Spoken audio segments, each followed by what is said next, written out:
Friends welcome to AH times. Friends ఈరోజు మీ అందరికీ ఈ వీడియోలో ఇప్పుడే వచ్చినటువంటి ఒక ఫ్లాష్ ఇన్ఫర్మేషన్ అప్డేట్ గురించి చెప్పడానికే ఈ యొక్క వీడియోని అయితే చేయడం అయితే జరుగుతుంది.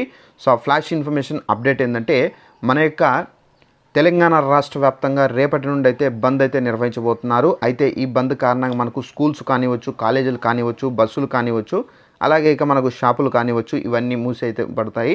అయితే మనకు ఈ బంద్ ఎందుకు చేయబోతున్నారు ఏంటి దానికి సంబంధించిన పూర్తి వివరాలు తెలియజేస్తాను. ఈ వీడియో నచ్చినట్లయితే లైక్ చేసుకొని ఛానల్ ఎవరైనా సబ్స్క్రైబ్ చేసుకుని వారు ఉంటే కనుక వెంటనే ఛానల్ని కూడా సబ్స్క్రైబ్ చేసుకొని ఫాలో అవుతానండి. ఇక వివరాల్లోకి వెళ్ళినట్లయితే దీనికి సంబంధించి మనకు ఇప్పుడిప్పుడే ఒక నోటిఫికేషన్ వచ్చింది. అయితే ఆ నోటిఫికేషన్ మీకు ప్రూఫ్ చూపించాలి కాబట్టి ఇక్కడ నేను ఆ నోటిఫికేషన్ ఇక్కడ స్టిక్ చేస్తున్నాను. ఇక్కడ చూసుకున్నట్లయితే రేపు బంద్ డీజీపీ హెచ్చరికలు అని చెప్పేసి టైటిల్తో నోటిఫికేషన్ అయితే పబ్లిష్ కావడం అయితే జరిగింది. అయితే రేపే బంద్ పేరిట అవాంఛనీయ ఘటనలకు పాల్పడితే కనుక కఠిన చర్యలు తీసుకుంటామని చెప్పేసి డీజీపీ శివధర్ రెడ్డి హెచ్చరించారు. పోలీసులు నిఘా బృందాలు ఎప్పటికప్పుడు పర్యవేక్షిస్తున్నా అన్నారు. బంద్ వల్ల ప్రజలకు ఎలాంటి ఇబ్బంది కలగకుండా చూసుకోవాలని చెప్పి సూచించారు.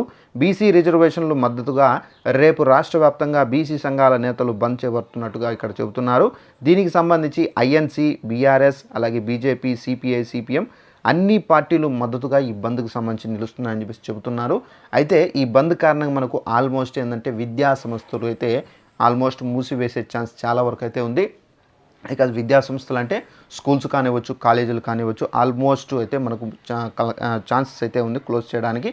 ఇక నెక్స్ట్ వన్ వచ్చేసి మనకు షాపులు కానివ్వచ్చు, అలాగే మనకు ఈ బస్సులు కూడా మనకు టైంకి రాకపోవడము. సో దీని కారణంగా ఏంటంటే ప్రజలు మనకేంటంటే టైం మిస్ కావడము, సో అనుకున్న బస్సు టైంకి రాకపోవడము.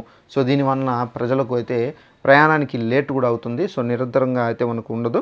సో దీని కారణంగా అయితే బస్సులకు కూడా కొంచెం అయితే ప్రాబ్లం అనేది అయితే వస్తుంది. సో రవాణా వ్యవస్థకు సంబంధించి కూడా.